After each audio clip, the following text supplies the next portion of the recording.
Después que termina los contenidos teóricos de medicina, se acostumbra a pensar mucho en clínica y se olvida de las materias básicas. Hay una revolución grande en la educación médica a nivel mundial, porque nadie sabe muy bien dónde meter, qué importancia darle a las materias básicas. En un momento, cuando yo estudié medicina, existía una hipertrofia. Digamos, todavía en algunos lugares existe una hipertrofia de las materias básicas, ¿no?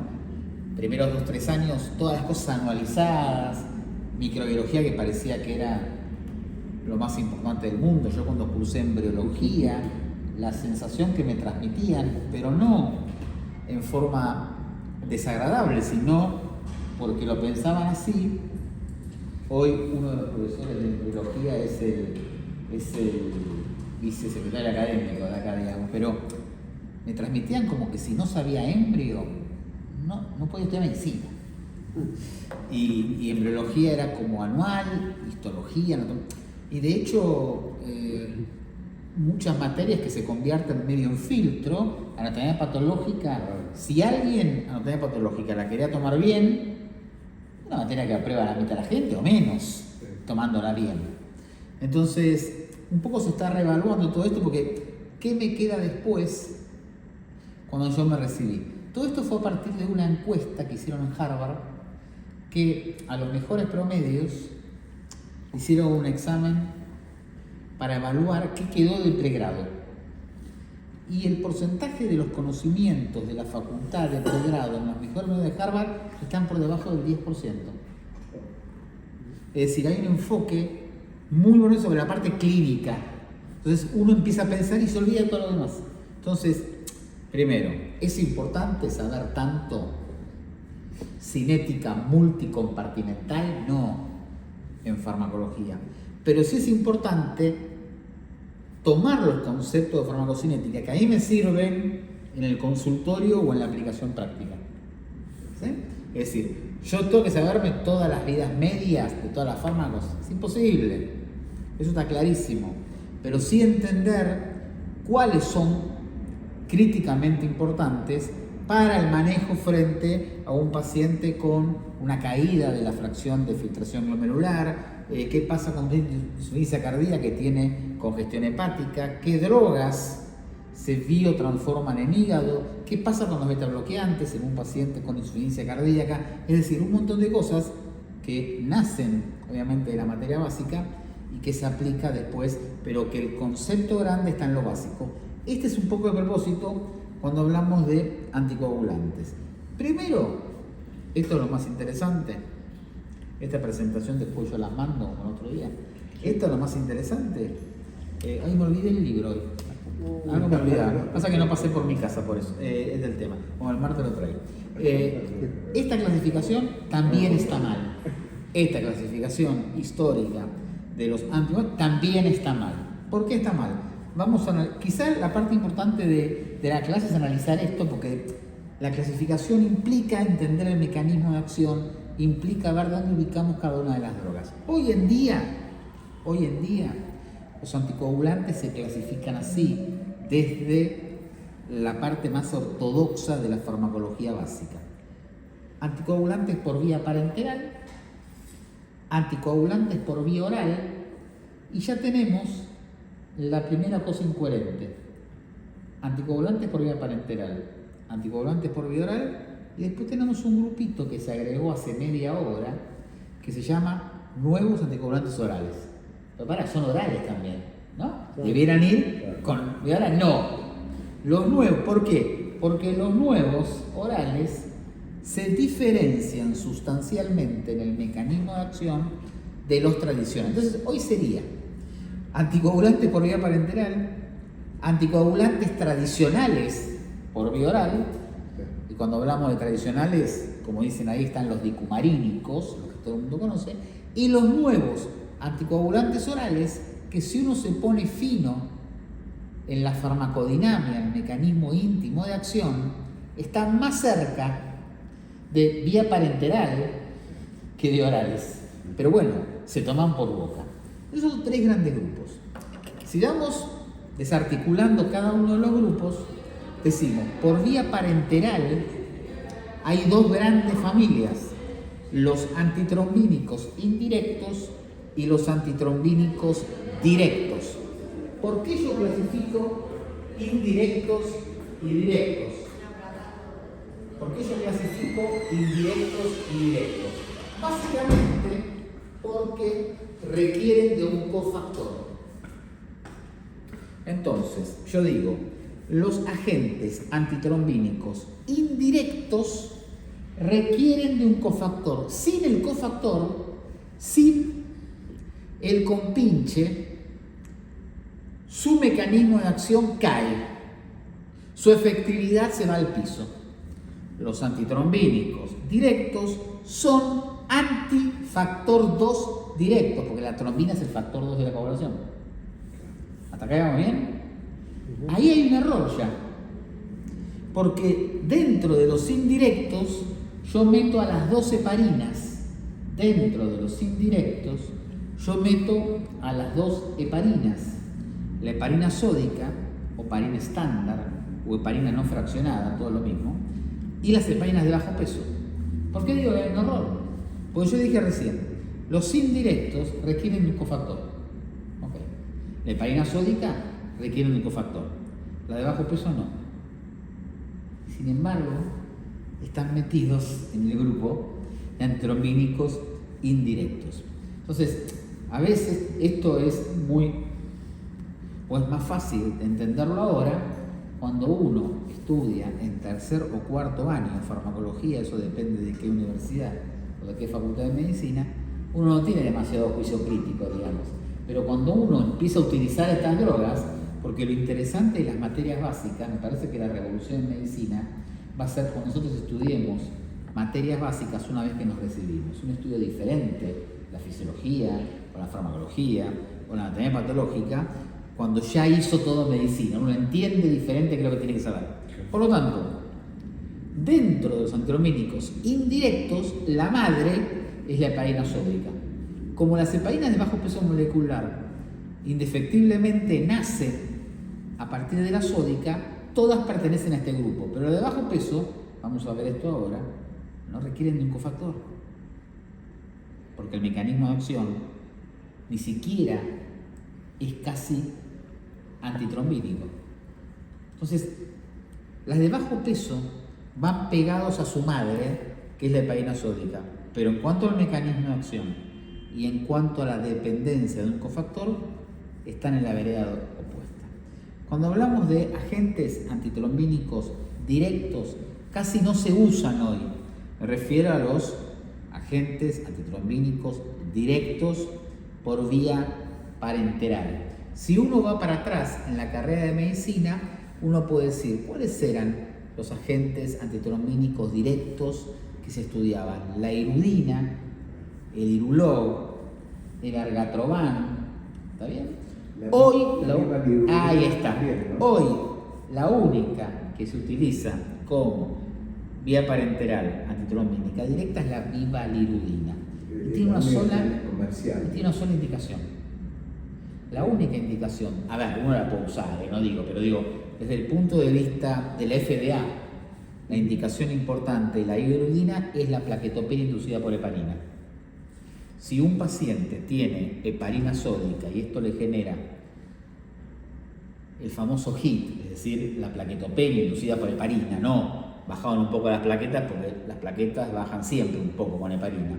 Si uno tiene criterios de trombocitopenia o plaquetopenia inducida por heparina, uno tiene que suspender la heparina, uno tiene prohibido dar heparina de bajo peso porque hay reacción cruzada.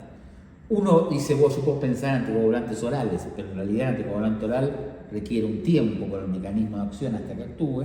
Entonces la indicación es la vivalirudina, que es en la actualidad el antitrombínico directo. Pablo, una pregunta. Hubo una época que llegó a tener un espacio en el síndrome coronario sin elevación de ST. Sí. Era súper rebuscado. Sí. creo que con puentes previos, con plástico, eso quedó fuera. Sí, la irudina y el Irulox en algún momento se utilizaban en la sala de hemodinámica también. Claro, porque tenía como un espacio ahí, digamos, muy... Sí, eso no va más. No va más. Cuando hoy uno piensa en eso, puede pensar en un antiplaquetario inhibidor de 2B3A, digamos. Perfecto. ¿Sí? Básicamente en ese posicionamiento, pero esto ya no va más. Ya no va más. Bien. Yo me acuerdo que la última vez que la usé era en una terapia intermedia en el sanatorio Anchorena, donde no sé cómo sacaron mi valirudina en la farmacia, porque si uno va a cualquier sanatorio importante de la capital federal, la tienen que ir a comprar, yo creo. Sí, sí. No la deben tener en farmacia por el poco uso que hay. Había ahí y la indiqué, pero digamos, digo con temor, porque no la había indicado nunca y porque si bien uno utiliza bomba de infusión continua de vivalirudina, bueno, es un anticoagulante que uno no tiene realmente mucha práctica y que además no tiene un antagonista concreto. Entonces el tipo requería estar anticoagulado, claramente, tenía criterio, había bajado las plaquetas a 50.000 plaquetas, no tenía clínica de plaquetopenia, no tenía complicación, pero tenía menos 50.000 plaquetas, me acuerdo cuando había partido de 200.000, se suspendió y no le podíamos dar bajo peso. De hecho está prohibido el bajo peso porque te puede potenciar la plaquetopenia de la otra heparina. Y obviamente no le íbamos a dar el acenocumarol para que al quinto día estuviese anticoagulado. Bueno, de hecho, si uno hace plaquetopenia por heparina en un paciente valvular mecánico que requiere, también está indicado porque uno no tiene los tiempos en todo caso, de un anticoagulante oral. Y obviamente los nuevos todavía no se llevan bien con las enfermedades valvulares, pero yo creo que eso va a terminar de pasar. Entonces vamos a repasar un poquito hoy cada uno de estos mecanismos de acción, las cosas que me parecen más interesantes. Primero, cuando hablamos de la estándar, hoy se usa poco, la estándar hoy en día está más vinculada a, aunque parezca que voy a discriminar con lo que voy a decir, pero es una realidad, cuando uno le pone heparina sódica a un paciente, me parece que tiene dos situaciones. O el tipo tiene falla renal, o que tampoco está del todo bien, porque vamos a ver por qué, o el nivel socioeconómico no le permite recibir una de bajo peso. Me refiero también a las internaciones, ¿no? Digamos, depende de donde uno trabaje, va a haber heparina sódica de profilaxis TDP o va a haber enoxaparina. En lugares donde la enoxaparina no está. ¿Sí? Bien. ¿Qué tenemos que saber de la heparina estándar? Lo primero que tenemos que saber es lo que dice este grafiquito acá, que dice su mayor efecto anticoagulante reside en un único pentasacárido, eso no es importante, con gran afinidad por antitrombina 3. Este es el punto. La antitrombina 3, que para todos nosotros es AT3, la antitrombina 3 o AT3 es el cofactor que define a la heparina sódica como un verdadero antitrombínico indirecto. Es tan importante que hay dos situaciones importantes. Me adelanto porque es importante decirlo ahora. Hay dos condiciones que pueden generar en una relación médico-paciente que el paciente no pueda anticoagular bien a un paciente con heparina sódica. Las dos condiciones, es decir, cuando uno ve esto, cuando uno le pone la bomba de infusión continua de heparina y hace todo según el esquema que está pegado en 16 SOFI de enfermería y el paciente no mueve el carpetete de ninguna manera. Entonces uno tiene que pensar, primero, si lo que le ponen es heparina sódica. ¿No? Pero, bueno, supongamos que es heparina sódica y no es marca, y no es de HLB Pharma, ya que estamos hablando mal laboratorio, ¿no? Digamos, es buena heparina sódica, pero dos cosas hay que pensar. Tiene que pensar básicamente en que el paciente puede tener una deficiencia de AT3. Si el paciente tiene una deficiencia de AT3, en realidad, si yo no tengo niveles adecuados plasmáticos antitrombina 3, yo voy a tener muchas dificultades para anticoagular a un paciente con heparina sódica. ¿Qué dos situaciones? Hay una situación muy extraña. ¿Cuál es la muy extraña?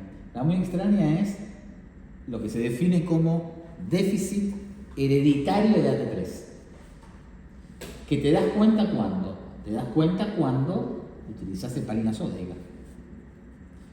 Si vos medís AT3 en ese paciente, los niveles son muy bajos. Ese paciente, ahora le voy a decir cuál es la trampa, que a veces uno dice, yo le aumento la dosis de heparina y algo lo puedo anticoagular. Pero es el paciente en el cual uno sube los mililitros, y el KPTT cambia de, no sé, 38 segundos a 39. Eso es raro, ¿está bien? El déficit hereditario de T3 no es lo más común. Es una hermosa pregunta de múltiple choice para examen de residencia, no es lo más habitual. Pero hay situaciones clínicas donde se puede consumir mucho AT3. Entonces, yo puedo tener algún tipo de paciente que consume mucho ATP frente a dos situaciones clínicas. Obviamente que el consumo de AT3 en estas condiciones clínicas tiene una gran variabilidad interindividual, es decir, qué sé yo, a él le pasa, a mí no, a él me pasa, a él no. Es difícil saberlo. Uno es sepsis, que no es tan raro decir, che, no lo puedo tener un tipo que está séptico, pará. Sepsis grave, no una ITU. Sepsis grave. ¿Por qué? Porque funciona como una planta de fase aguda, se consume, se malgasta AT3. 2. Ciertas condiciones proinflamatorias en el organismo. Una de las cuales, y esto es lo más loco, son los síndromes coronarios agudos. Entonces uno dice, qué loco, porque yo voy a anticoagular un paciente que tiene un síndrome coronario agudo. Hoy en día a lo mejor no tanto, ¿sí? Hoy en día un tipo que le pones doble antiagregación y hemodinamia, si uno tiene todo, ¿no? Pero quiero decir, vos querés anticoagular a un paciente en el contexto de una enfermedad inflamatoria coronaria y podés tener dificultades. Por eso no es nada raro que esas guías de manejo de la voz, cómo se prepara la insulina, en qué concentración y a cuántos mililitros y cada cuánto saca sangre, y cómo se modifica la bomba, para una hora, aumento 2 mililitros, para una hora, subo 3, no paro, subo 4, todo eso se va a ver reflejado en estas condiciones clínicas. ¿Por qué?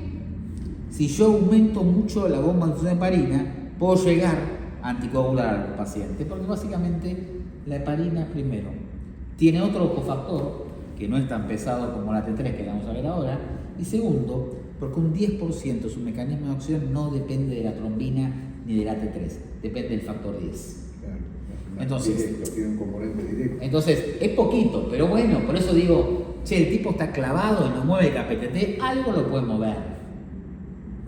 Pero no es el candidato ideal para anticoagular con heparina. Si yo sé que tiene un déficit de AT3, es más o menos como cuando el paciente, si el paciente lo sabe, lo tiene que decir, es como cuando el paciente viene con fiebre y tiene un cartel que dice soy alérgico a la penicilina, a la metalaca, es lo primero que dice, ¿no? Digamos, soy alérgico, tuve a los 4 años y probablemente esa alergia ya no sirva de nada, pero hay cosas que la gente lo dice rápido. Bueno, esto pasa lo mismo, cuando tienen trastornos de coagulación o algo, o déficit de alguno de estos neurohormonas, digamos, hay que comentarlo. Bien. Pablo, una pregunta. Sí. ¿Esto te pasaría igual con una de bajo peso molecular? No. En un caso de estos, no ocurre, digamos.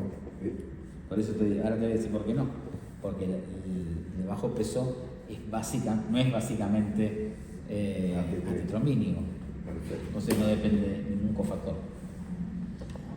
Bien. O sea que ahí tendrías una alternativa, porque hoy si tenés un síndrome sin que, elevación de ST, digamos, lo enfriás con... Sí. Yo diría que la bomba, si uno hace memoria, la bomba de heparina en un síndrome isquémico agudo, hoy está medio Enrique el Antiguo, parece, ¿no? Pero, ¿cuándo utiliza hoy una bomba de heparina uno? Isquemia crítica. En isquemia crítica es la única forma que lo usan. Y eso, ¿viste? A ver, un paciente que tiene una trombosis, ¿no?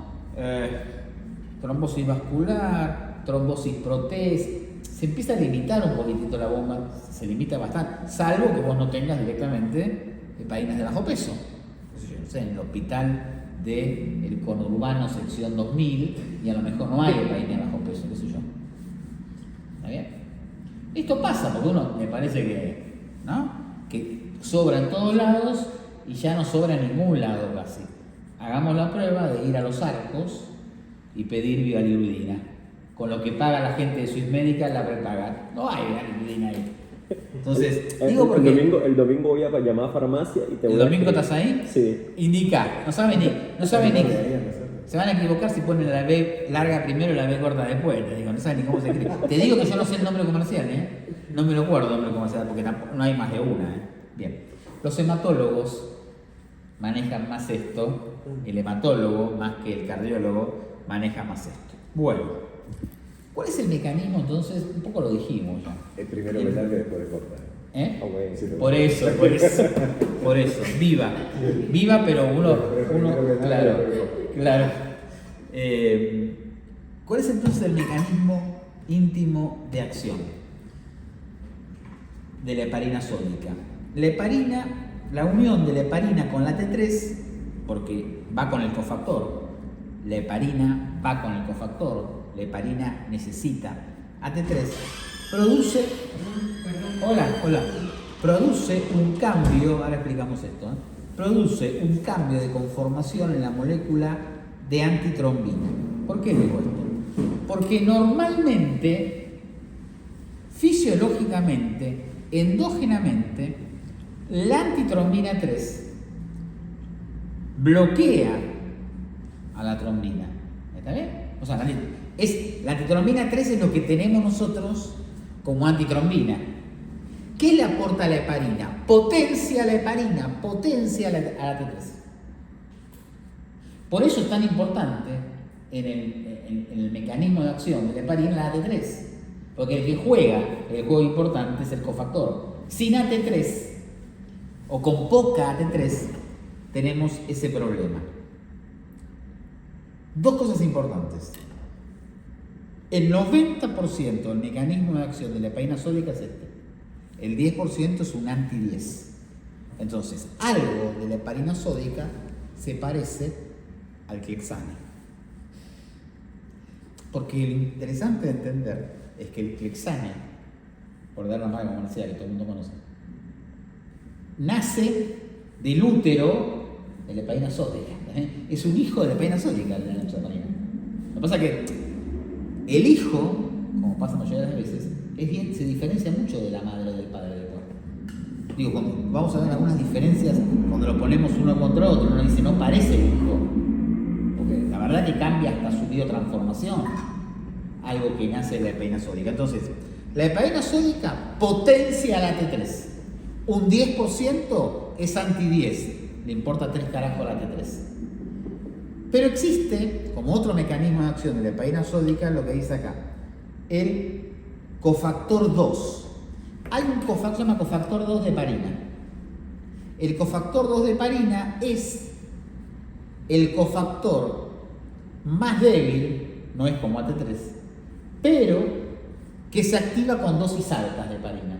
Entonces, uno de los mecanismos por los cuales yo puedo activar el cofactor 2 es que yo no tenga mucho AT3, entonces yo aumente la bomba de infusión de heparina y se active entonces, con altas dosis de heparina yo voy a ganar algo de anticoagulación por un doble efecto, porque algo de anti-10 es y porque está el cofactor 2. Pero eso implica que yo tenga que aumentar la velocidad de infusión, que esté la heparina a 50 mililitros hora. ¿Está bien? ¿Por qué? Porque como yo no tengo mucho AT3, yo me empecino y soy cabeza dura y quiero anticoagular a un paciente con cofactor 2 y con algo de acción anti-10 con la heparina sódica. No es lo indicado, pero es lo que pasa en la realidad.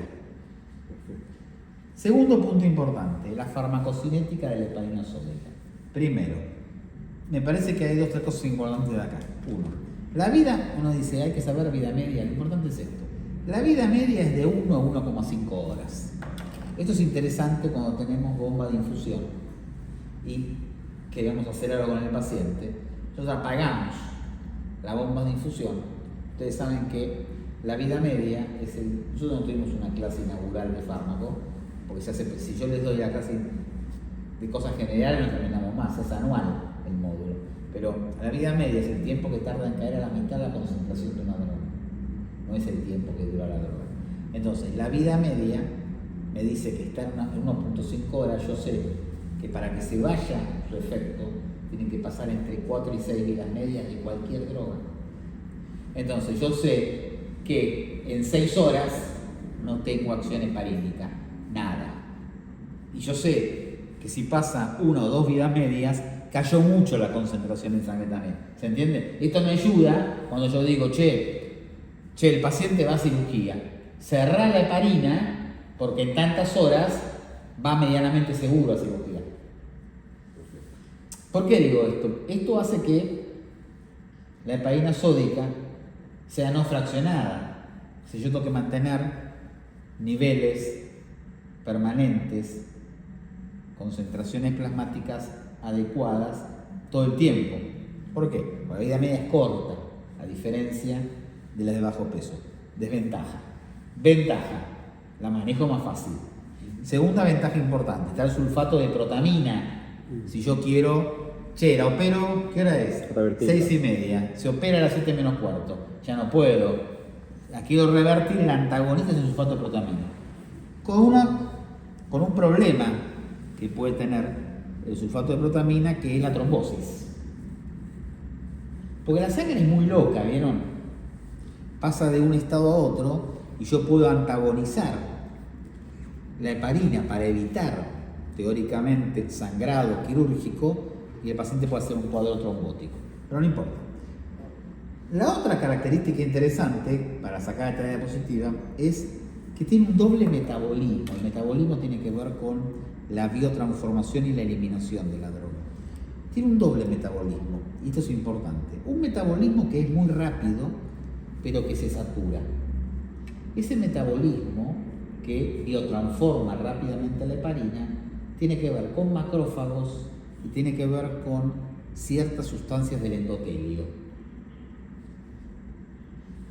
Es rápido, pero es saturable con mucha facilidad.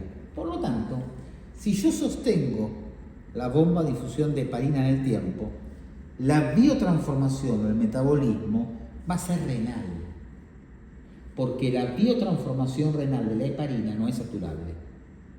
¿Qué quiero decir? Vieron que uno dice, el paciente tiene falla renal, no le pongas bajo peso, ponele sódica, para que la sódica se elimina por riñón, se le transforma por riñón también. ¿Se entiende? Digo, son los mitos que estamos tirando abajo hoy. Uno dice, no, la actividad macrofágica, no, se satura en 10 minutos. Ustedes se imaginen los macrófagos en endotelio tratando de inactivar la heparina. Pueden un poco, pero pueden más después. ¿Sí? Digo para entenderlo tipo película de Disney, tipo Buscando a Nemo. ¿Sí? En la cabeza. Bien. Doctor, si la vida media es de 1 a 1.5 horas, ¿por qué la colocamos subcutánea para tromboprofilaxis? Porque yo no necesito en la tromboprofilaxis mantener ciertos niveles en sangre elevados. Porque según donde lo leas, ¿lo colocas cada 12 o cada 8 horas? No, cada 12 habitualmente se coloca. Se coloca cada 12. De 5.000 a 7.500. 5.000 cada 12 la dosis habitual de la heparina sódica. A ver, 5.000 cada 8, ¿dónde lo ves? A lo mejor en un obeso. No, digo, estoy pensando. Sí. Pero si no, 5.000 cada 12 es la rutina, básicamente. Vos ahí, en 12 horas, vos los niveles, todas las drogas pasan por esto. Mira.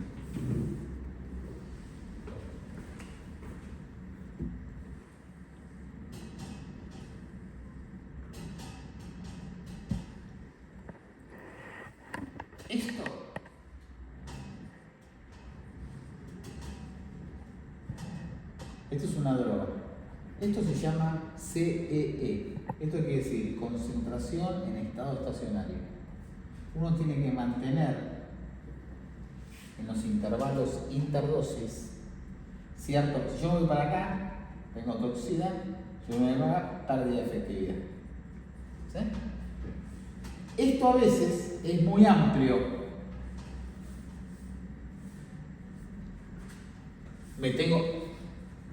Pongo ejemplos con pastillas. Es muy amplio. Ejemplo con pastillas. Me tengo que tomar 4 blister. O me tengo que olvidar 3 días. Bien. Pero otros tienen margen terapéutico muy cortito. Entonces, con muy poco, me voy a los extremos. Las drogas que tienen margen terapéutico estrecho, que no es la heparina, requiere, si no lo hacemos, requiere un monitoreo plasmático. ¿Quién está acá? Que todo el mundo sabe. ¿Qué se monitorea rápido todo el tiempo? El ácido cumarol. Sí, pero no. Pará. El acenocumarol tiene que ver con ajustar la dosis, es difícil. Pero hablo de drogas que yo puedo intoxicar a un paciente o yo puedo dejarlo. Hay algo, son muy puntuales. El anticoagulante oral, como acenocumarol, la warfarina, es cierto, pero tiene más que ver con encontrar la dosificación. Acá hay una dosis estándar, pero en ese paciente la dosis estándar yo la tengo que ver por esto. En la acenocumarol no hay una dosis estándar. Viene el hematólogo y dice, dale un cuarto, medio, 2. O al lado le dice, dale 1, un cuarto. Al otro le dice, dale medio y suspende. Uno dice, esto tiene mucha magia. Los medicamentos psiquiátricos son los que uno ¿Y monitoriza. lo otro? ¿Qué pedimos todo el tiempo? La vancocinemia con la vancomicina. La vancomicina es una Lo y la hacemos otra, constantemente. la otra que la nombramos el otro día como antiarrítmico, no antiarrítmico. Bueno, La fenitoína de fenitoína. cajón. La fenitoína, vos la hacés por el libro, la pones igual que el libro y te intoxicas. Sí, Otra es la dioxina. sí. La dioxina es esto. Entonces, el viejito filtra un poquito menos, ya está, cagó. ¿No? Bueno, la heparina tiene un margen más amplio. Exacto. Bien. El efecto adverso de la clase de hoy, global, es sangrado. ¿Está bien? Todo lo que... Che, estamos viendo la droga X28J. ¿Qué efecto adverso tiene? Sangrado. Hoy la clase de anticoagulación es sangrado. ¿Por qué la heparina sódica sangra más que la de bajo peso? Discusión, pero desde el punto de vista farmacológico hay cosas que dicen, ojo con la sódica, estoy más tranquilo con la de bajo peso. Después, vieron que siempre hay un trabajo que dice que lo rojo es rojo y otro que dice que lo rojo es azul, ¿no? Entonces hay un trabajo con 82 millones de pacientes que dicen que sangró más la enoxaparina, no importa. Siempre uno le puede encontrar la vuelta. Digo por qué, desde lo básico, no me pongo a defender una u otra, las cosas son así, no hay forma, ¿bien? Tiene 3 elementos la sódica que juegan para sangrar. Uno, obviamente es un antitrombínico. Si la trombina nos defiende, si yo la altero voy a sangrar. Bien. Lo otro es que altera mucho la función plaquetaria, cosa que es lógica porque atrás del efecto secundario sangrado aparece el efecto secundario plaquetopenia. Y lo tercero, cosa muy interesante, que no se ve con bajo peso, es que aumenta la permeabilidad capilar. Esto es una combinación medio fatal.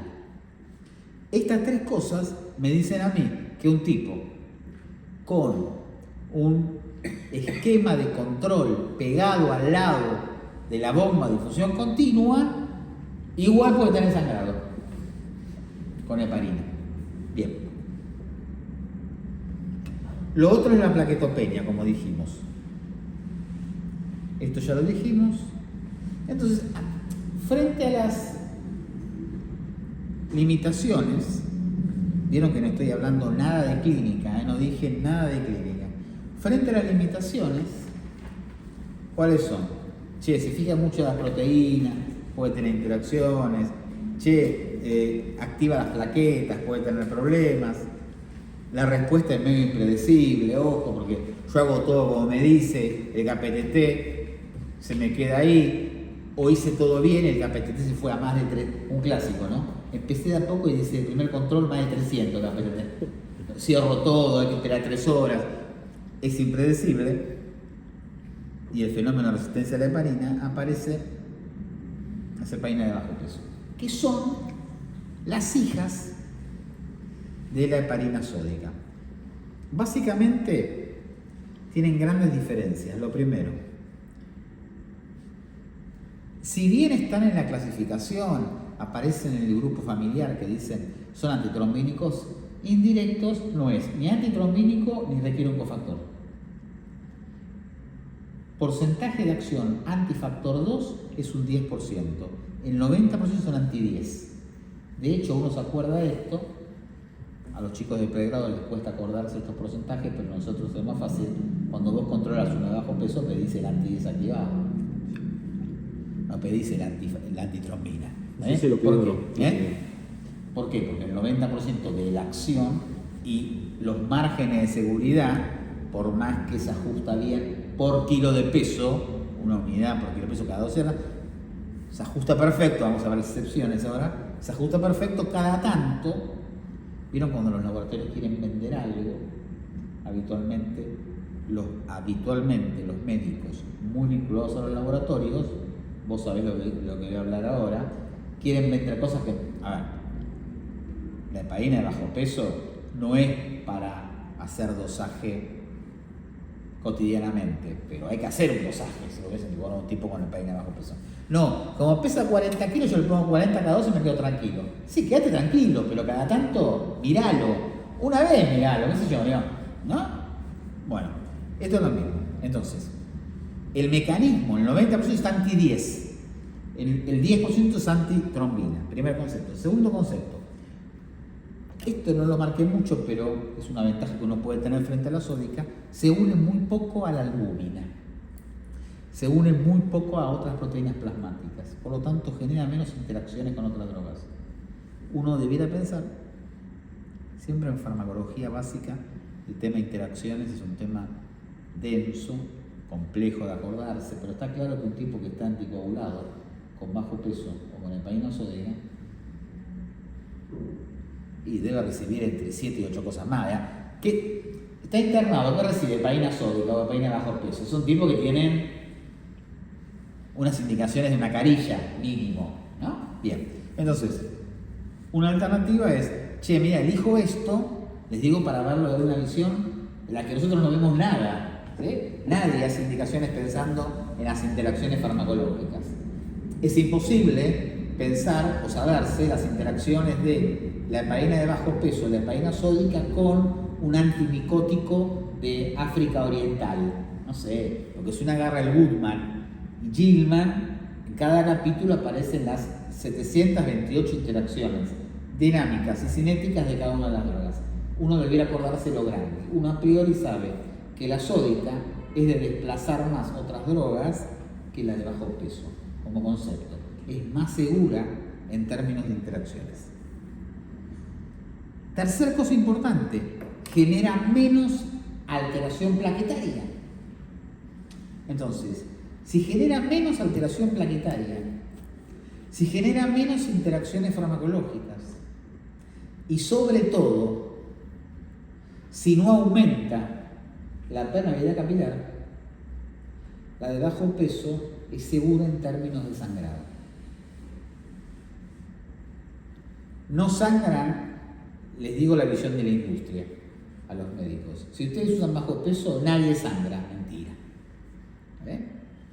Digo, a ver, es como cuando dicen, este bloqueante cálcico, los charlamos esto, este bloqueante cálcico no tiene rebote simpático. Si no tiene rebote simpático, no es bloqueante cálcico. Punto. Entonces, esto es lo mismo. Son más seguras, ganaron un terreno, pero el terreno más grande que ganaron para mí tiene que ver con que, che, le pongo esto y... El problema es cuánto pesa. Una vez que tenés el número en la cabeza, te vas un poquito arriba o un poquito abajo, porque ¿cuántos hay de 70 kilos que le damos 60 cada 12? Un montón. ¿Cuántos hay de 70 kilos que le damos 80 cada 12? Digo, estás un poquito arriba, un poquito abajo, pero estás tranquilo, medianamente tranquilo. ¿Por qué? Porque se ajusta bien. Hay una muy buena correlación de inhibición anti-10 con el peso. Es muy buena la correlación, salvo excepciones que vamos a ver cuáles son, que con uno o dos controles, a lo mejor nada más de laboratorio, estamos bien. Bien. Por eso uno dice, si uno tiene estas características farmacocinéticas, es difícil entender que esta droga Hablo de noxaparina, pero hay varias. Esta droga nació de la sódica. Es la sódica con una transformación enzimática. No hay más diferencia que eso. Mayor biodisponibilidad, mayor vida media. ¿Cuántas veces ustedes vieron? Che, el tipo mañana se hace, no sé, el cateterismo no, pero mañana se opera, se hace la ablación, va a endoscopía, se hace la punción. Che, que no reciba la dosis de la noche. La mayoría, ¿no? Digo, si recibe mañana y noche, che, recibió hoy a la mañana, no recibe más porque mañana es un procedimiento. O tiene 2 tubos pleurales, una cirugía de tórax, che, ojo con, se va a operar de tórax, ojo con la heparina, cuando vuelve, che, se operó de tórax, tiene los tubos, ¿cuándo le ponen la heparina? Espera, que lo reciba recién dentro de un tiempo. ¿Por qué? Porque tiene una vida media, más o menos, depende porque hay muchas, entre 8 y 12 horas, entre 7 y 12 horas, entre 1 hora y media y 12 horas, el extremo, hay una diferencia. Se maneja, es buena, no tiene un antagonista. Yo le pongo un sulfato de protamina y se le caga de risa.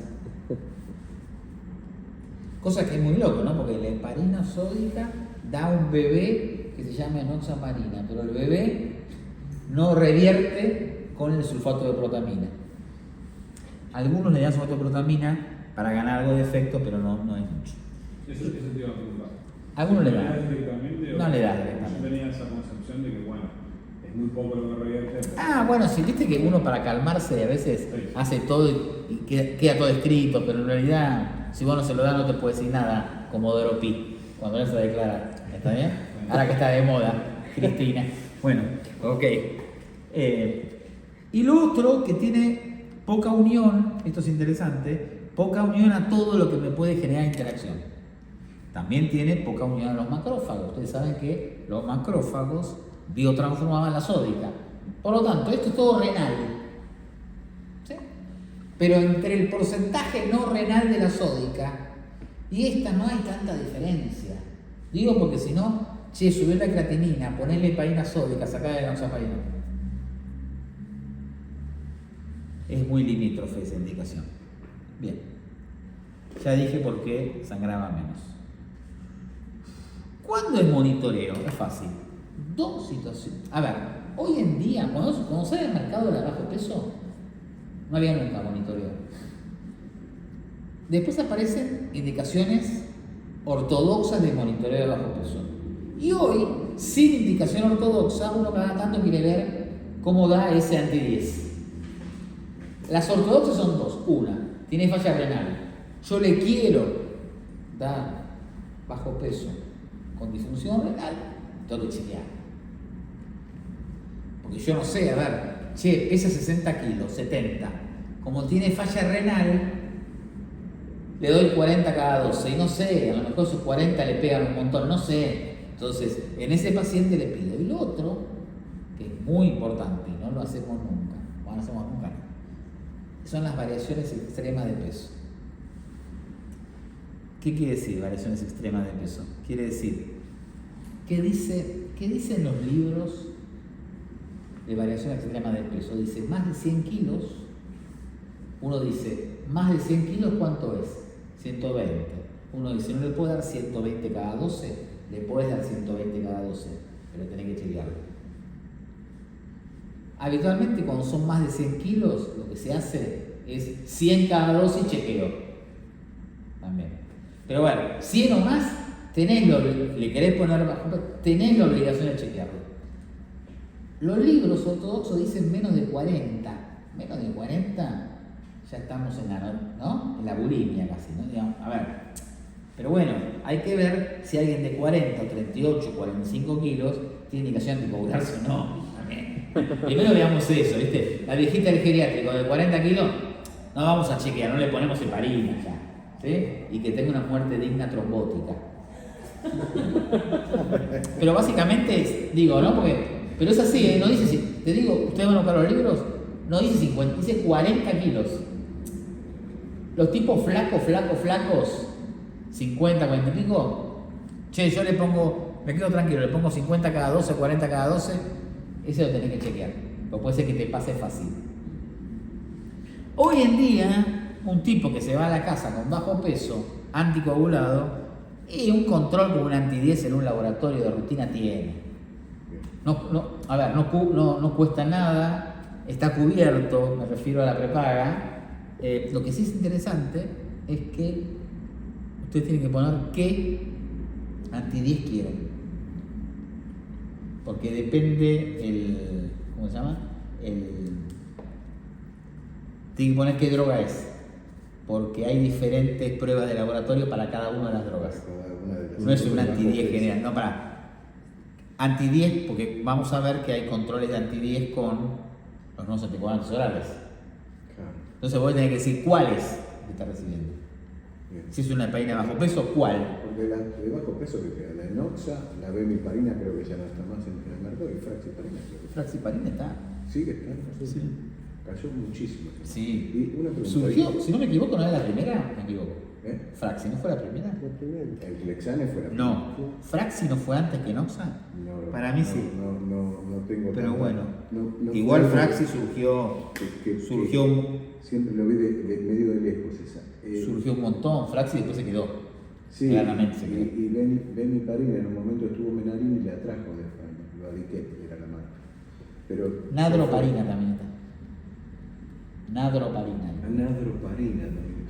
Pablo, una cosa, dijiste, cuando tiene un toque de falla renal, ¿tiene una indicación así como los DOA que decís por debajo de 50 tasa de filtración o por debajo de 30 o 15 con delicado?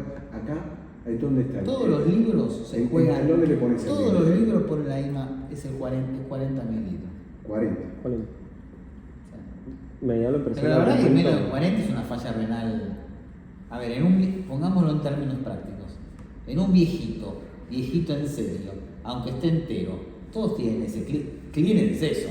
O decir, no, tiene la creatinina bien. Si lo haces bien, es clearance. Sí, sí. ¿No? Claramente. Lo haces bien, está Porque bien. el viejito, el 50. viejito esquelético tiene una creatinina de 1,4. Pero bueno, el clearance se le va, después tiene 8 mililitros menos, ¿no? Es 40 el punto de corte más o menos. Ya 30 es una falla severa. Pero bueno, eso también es todo. Viste que a veces muchos los hematólogos son así. No, suspendele, bajale, sacale, ponele sódica. Digo por el tema del filtrado glomerular.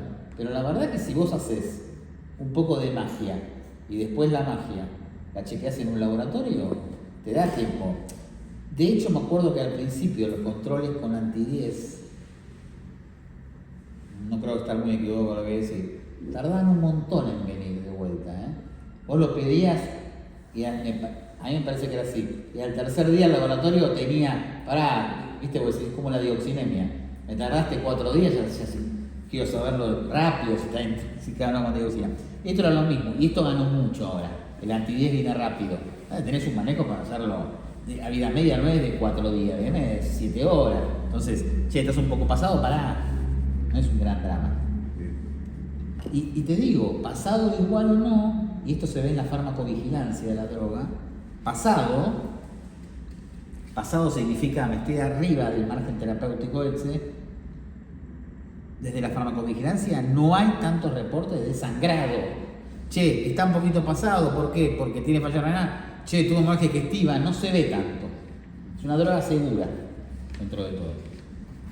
Que después el anti-10 venga horrible para arriba es otra cosa, pero en la práctica no se ve tanto.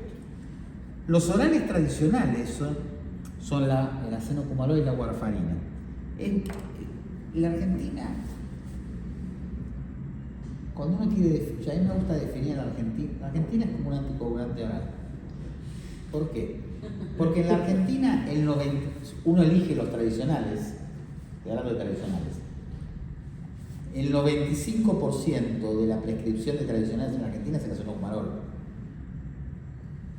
Cuando uno utiliza warfarina es porque el acenocumalol, no sé, lo cagó a trompadas al médico, digo, intenta, quiere un oral tradicional, le pone el cumarín, que es la warfarina. Pero a priori empezar con warfarina es poco. El resto del mundo es warfarina. ¿Viste cuando vas por la Panamericana en contramano? Digo, acá el Cintrón, hasta los nuevos, estaba bastante, era el rey, hasta los nuevos. Ahora los nuevos, con el tema de que la guita del Cintrón sale al lado de los nuevos, es un pancho. Con Coca-Cola el Cintrón. O sea, pero el tipo que toma 7 comprimidos, tomar Pradaxa, no haces mierda si tomas 7 comprimidos. Le agregás Pradaxa y si además toma dapaglifosina, digamos, esos que son, sí, está 160.000, te dicen en la cajita chica, digamos. Entonces, cambia mucho, pero lo que digo es que el mundo que utiliza horarios tradicionales usa la warfarina, básicamente porque es mucho más predecible la respuesta anticoagulante que el acenofumarol. Es más estable, eso está demostrado en ensayos básicos, es más estable farmacocinéticamente la warfarina que el acenofumarol. Para nosotros nos gusta el acenofumarol. ¿Saben lo que quiere decir Cintrón, no? Sí. Bueno, no tiene gracia. Ok, ¿cómo se define? Sin trombosis, claro. ¿Cómo se definen? Por eso el Cintrón es con M, final, bien escrito. Bien, mejor es Medocor, ¿saben qué es Medocor? Medocor, mejor dolor coronario. Oh. Es bueno ese, ¿no? Sí, mejor el dolor. Atrancin no quiere decir nada. El Normogenmin es un nombre espectacular, ¿no? Hay algunos nombres que son geniales. A veces se acabaron los nombres geniales ya. Entonces aparece, ¿quiere doctor la última dapaglifosina? ¿Cómo se llama? Akamichu, no saben qué ponerle ya, digamos. Pero hay nombres, los nombres primeros, los nombres cuando había pocos nombres, algunos son geniales, otros se olvidan más. En Alapril no existe más, es Lotrial, en Alapril Lotrial. ¿No? Es Lotrial en Alapril, se acabó. El Losartan, cuando le pone Ruemers al Losartan, es genial. Losartan. Después el Corbis, hay muy buenos. Bisoprolol, corazón. Después, ¿viste? El betabloqueante se llama, no sé, Pendorcho, no tiene nada que ver. Corbis es muy buen nombre, Bueno, ¿cómo se definen los orales? Son antagonistas de la vitamina K. Claramente, los dos, el acenofumarol y la warfarina, son antagonistas de la vitamina K. ¿Qué es lo interesante? Lo vamos a hacer fácil. El acenofumarol y la warfarina lo que hace básicamente es que la producción en hígado del factor 2, 7, 9 y 10, que son los vitamina K dependientes, se afecte. Pero el concepto importante es, en sí mismo la molécula no genera un fenómeno anticoagulante. La molécula, la droga, lo que hace es generar factores 2, 7, 9 y 10 defectuosos. Salen del hepatocito a circulación 2, 7, 9 y 10 débiles, menos potencia procoagulante. ¿Por qué es importante? ¿Y qué afecta? Afecta básicamente, esto es lo interesante, afecta un proceso que se llama gamma carboxilación. Es un proceso casi de los últimos en la generación del factor de coagulación. Entonces, se forma todo bien hasta vos hiciste la torta perfecta, pero la sacaste del horno un poquito cruda. Entonces, la torta que vos hiciste cruda, de chocolate, ¿tiene gusto de chocolate? Sí. ¿Es de chocolate? Sí. ¿Pero te gusta? Y no tuvo gran éxito. El factor de coagulación, de 2, 7, 9 y 10, bajo los efectos de cualquiera de las dos drogas, tiene forma de factor de coagulación, quiere hacer de factor de coagulación, pero es débil. Esto es importante porque ese proceso final en la generación de un buen factor de coagulación depende mucho de la vitamina K. Y vos le jodiste eso. Vos le pusiste la torta, o ¿cómo jodiste la torta de chocolate? Y le pusiste un poquito de sal. Y la cagaste. Todo lo demás está bien. Tiene forma, comés una porción, pero salada. La chocotorta salada es. ¿Es chocotorta? Sí. ¿Te gusta? No. ¿El factor de coagulación? ¿Es factor de coagulación? Sí. ¿Coagula bien? Más o menos. ¿Por qué? Porque le faltó ese toque de horno final. ¿Por qué es importante esto? Esto explica por qué el efecto no es inmediato cuando uno utiliza aceno-comunol o warfarina. ¿Por qué? Porque el tipo toma, no importa lo que le des, ¿está claro? A ver, un cuarto, medio, un octavo, uno entero, de 4 miligramos o de 1 miligramo, que son las dos presentaciones, no importa. El tipo toma. El tipo que toma el anticoagulante se siente muy tranquilo de que va a empezar a estar anticoagulado. Lo que pasa es que ese tipo, mientras tomó hoy, tomó mañana, tomó pasado, están circulando los factores 2, 7, 9 y 10 que habían sido formados sin ese efecto. Entonces vos tenés que esperar la renovación de los factores de coagulación. No hay forma de apurar. Lo que pasa es que cada factor tiene una vida media diferente de eliminación. ¿Sí? Entonces, lo que mejor se correlaciona con el efecto anticoagulante es cuando vos perdés, cuando se empieza a perder el 2.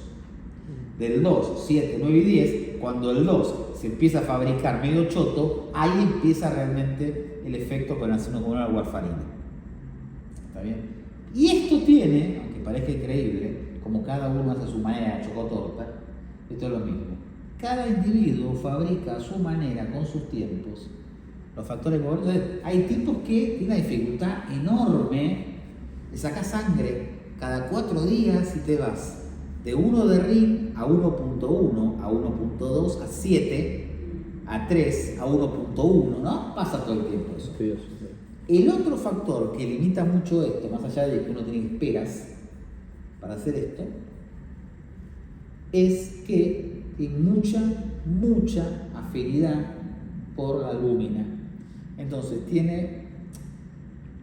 se sube mucho a las proteínas de transporte. Cuando vos te subís mucho a las proteínas de transporte de drogas, indefectiblemente vos te subís y alguien se baja. Porque la albúmina no es un colectivo, no es el 152 que siempre entra alguien más. ¿Está bien? No es.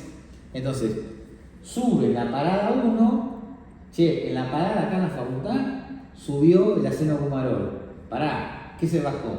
¿Qué se baja ¿Qué se baja del colectivo cuando el aceno-comunol o la warfarina suben?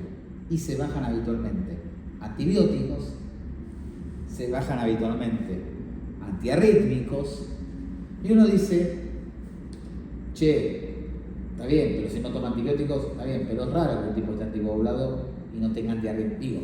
Es una interacción común, convivir, antiarrítmicos. Cuando digo antiarrítmicos, el peor que se lleva, el que se odia, que cuando el tipo sube por adelante que se baja por atrás en el colectivo, es la medarona.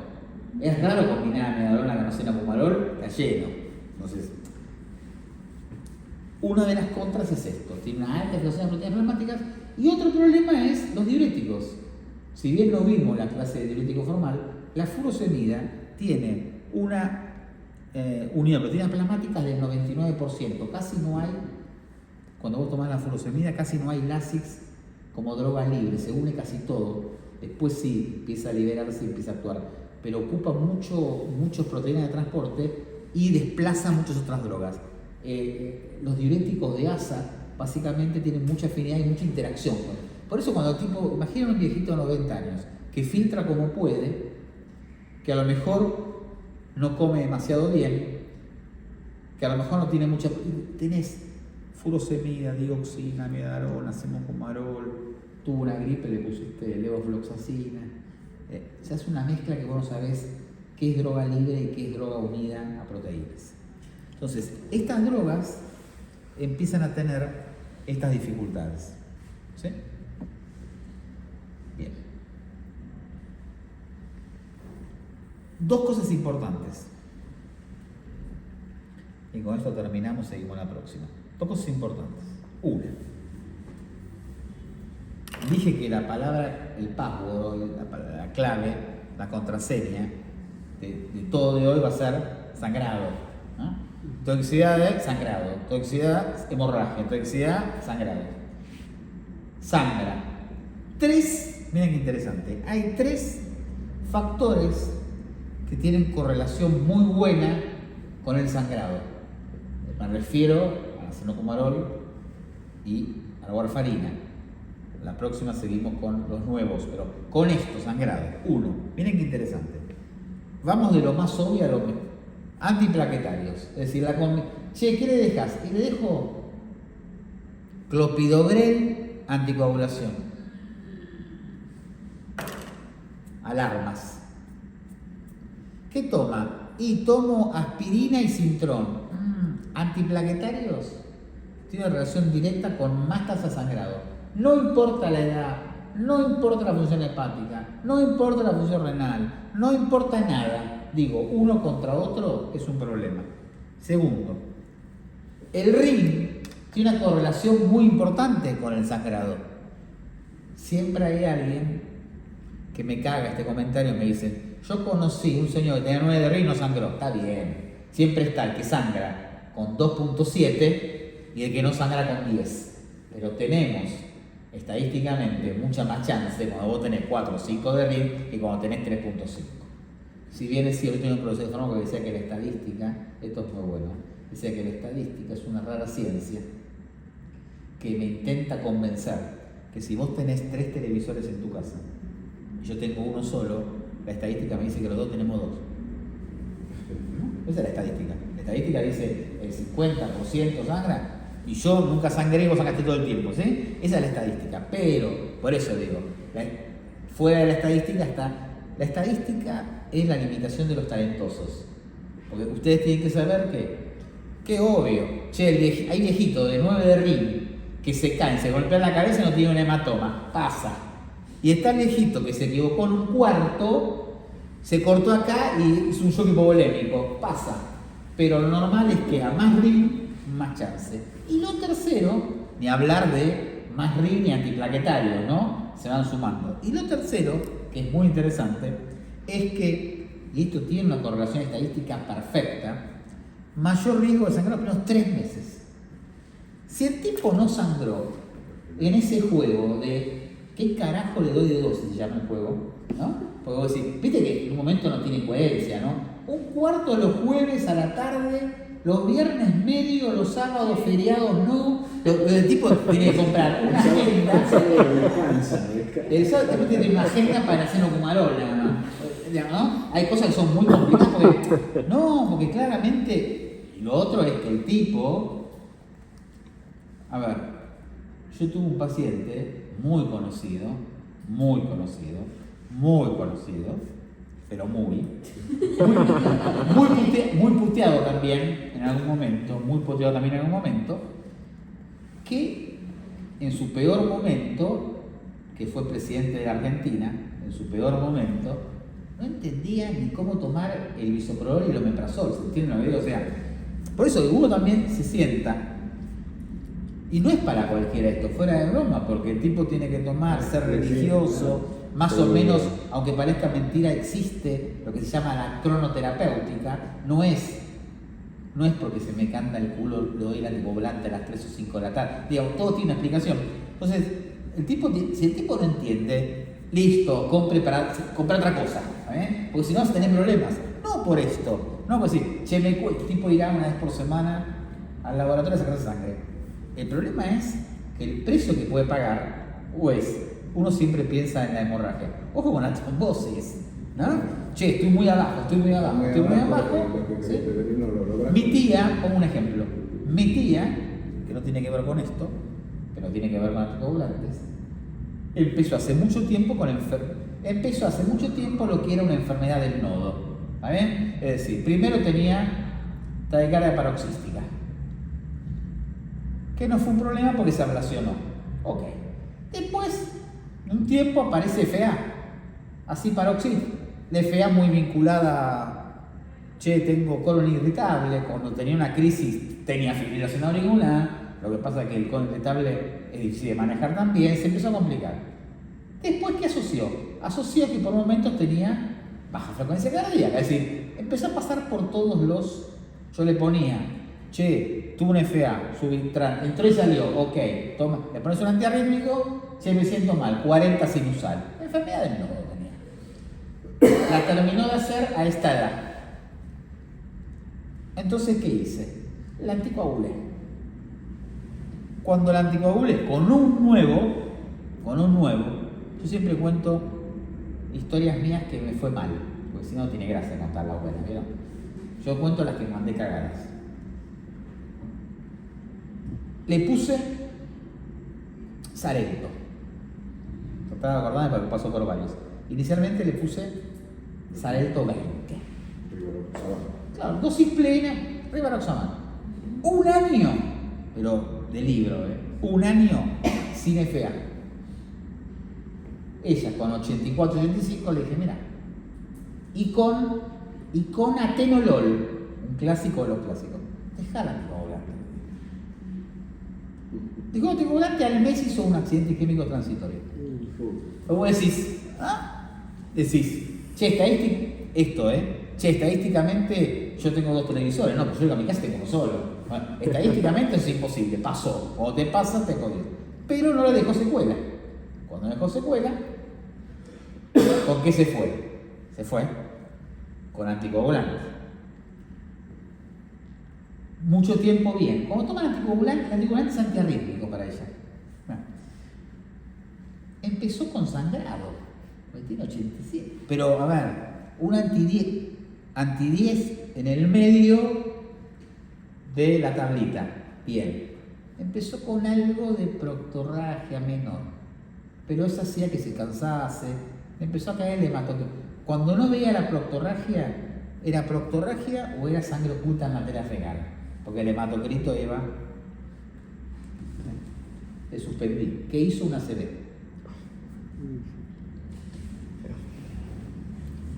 Siempre el FA. ¿Qué dicen los libros de FA? No, la tasa de embolia al año, me cago en la tasa de embolia al año. Ella deja de tomar y vos decís, che, pará, que unos días no tome, unos días no tomaba, algunas semanas no tomaba, hizo una CB con una secuela, no está mal, pero quedó. Y ahora, ¿qué me dijo la hematóloga? Me dijo, vamos a poner, no más rivaroxaban, le vamos a poner apixaban y toma 2,5 cada 12, que es una cosita de, ¿no? Un tibio. 2,5 cada 12 es un tibio. Pero cada tanto tiene un poquito de sangre oculta en materia fecal porque la mide y aparece. ¿Qué quiero decir con esto? Que es cuando uno dice, che, con todo esto, y me falta una cosita, con todo esto, yo me paso a los nuevos, son más seguros, a veces ni siquiera requieren un control plasmático.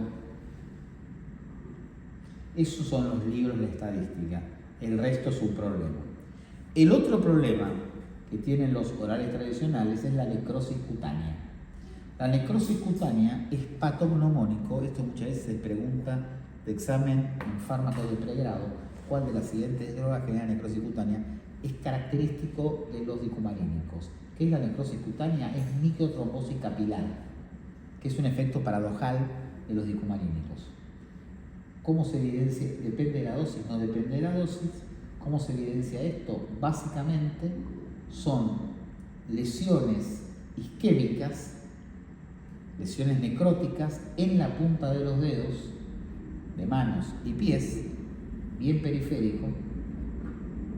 En las mujeres en las mamas, zonas isquémicas, y en los hombres en el pene. Se no lo veo yo. No. No es para mí. ¿Está bien? Digo, como efecto paradojal, son drogas que pueden generar, si uno no se mira demasiado, puede pasar desapercibido, salvo que en las manos sea muy evidente, porque obviamente que se ve con un color diferente, es como una embolia distal, digamos, ¿está bien? Nada más que es una trombosis local capilar. Esto no aparece con ningún otro antitrombínico, tampoco con los nuevos. No aparece tampoco con los parenterales, ¿sí? Esto es muy característico de la acenocumarol y de la warfarina. Hoy en día, la warfarina en la Argentina dejó de ser una droga casi utilizada, porque antes la warfarina era la opción a la acenocumarol. Hoy la opción, y casi en primer lugar, son los nuevos. Si lo pueden pagar. ¿eh? Sí. Pero hoy hasta el traumatólogo le indica, con todo respeto, ¿no? Hasta el Sí. traumatólogo, Después cuando la manda al cadena. paciente a tomar un tiempito de prevención, le mete un oral nuevo. Sí, ¿Sí? sí. Porque están muy promocionados por la cirugía de rodilla y cadera, la profilaxia de la Lo que suela. pasa es que se están convirtiendo, me parece a mí, en una droga de una clase social, están muy caros. Sí. Realmente. Y lo que yo digo siempre, Con son la drogas que cirugía de acompañan los un nacionales pastillero. En los ya. últimos años cayó a es la mitad de precio, digamos, el Xarelto, el Meliki, pero... Ah, la droga original es una cosa Claro, incalculable. pero estos otros que salieron a mitad de precio, digo, de Nikis o de Xarelto siguen siendo... Igual mitad de precio es un montón Sí, si que vos lo son comparás con esto. Lo que 15 pasa es que 15 o 20 veces más. todo que el mundo Cintrón. sabe que el Cintrón, todo el mundo sabe que el Cintrón, lo sabe también. Ustedes van al segundo piso y al bar y se piden un cortado y Horacio, que es el dueño del bar, te dice que con el Cintrón tenés que hacer el ring cada tanto. Todo el mundo Claro. lo ven como, no quiero que es como que la otra vez, genial por esto, y esto cayó como muy, pero si vos querés, a veces vos querés entubar a un paciente con más, yo a mi tía, pasa que mi tía 88 años no puede hacer venir a sacar sangre, o van a la casa y no tiene ver, tiene que ir a una guardia porque ahí le encuentran, es toda una historia, pero pónganse, a ver, yo pensé, hablé con la hematóloga, que si le pongo warfarina o algo que la puedo controlar más de cerca, porque ella, si bien el anti-10 me dio bien, estoy como medio, ¿viste? Porque, a ver, está bien, toma poco y cada tanto me saca la foto de inodoro con 2 hilitos de sangre, ¿me entendés? Digamos, aunque es 2,5 cada 12, con 200 omeprazol, ¿no? Digamos. Porque yo creo que además tiene seguramente alguna cosa arteriolar, colónica, ¿viste? Como son los viejos, digamos. Entonces, vos le metes esto, pero bueno, es la complicación muchas veces de la enfermedad del nodo, que no se soluciona con marcapasos, porque en realidad ella no tiene indicación de marcapasos, pero si tuviese, que en algún momento pensé, hasta que está anticoagulada igual, porque cuando se pone muy irregular, y se pone muy, ahora casi no se pone sintomática, pero me manda del reloj la foto, un día está fibrilada, otro día no, es incontrolable. Cuando vos ves ella tiene un Samsung, cuando vos ves en el Samsung la frecuencia, el Samsung te pone el promedio, como todos los relojes, el mínimo y el máximo. Todos los días me aparece 45-110, claramente eso no es sinusal, o sea que en algún momento a la noche se debe poner radicárdica, sinusal, pero es inmanejable. Cuando vos decís, che, ¿cuál es el rango? Entre 44 y 120, chao. No ya nunca más le sacó la anticoagulación, jamás. Hice la prueba 2 veces y me fue mal. Y la segunda vez uno no puede probar con tanto tía. Una vez el tía deja de ser tía. Sí. Y una vez la resonancia te da difusión positiva, si tanto insistís. No, igual claramente la segunda vez tenía disartre y tenía foco motor ya. Era otra cosa. Algo de secuela. Quedó con un lenguaje casi normal y camina. Pero no es la caminata de antes ni el lenguaje de antes. Es decir, ¿viste cuando las neuronas se calcinan? Habla, se entiende perfecto, pero no es el mismo tono, no lo puedo definir, pero no es igual. Y todo esto fue claramente esto, Sí. artesanal. Seguimos, Martín.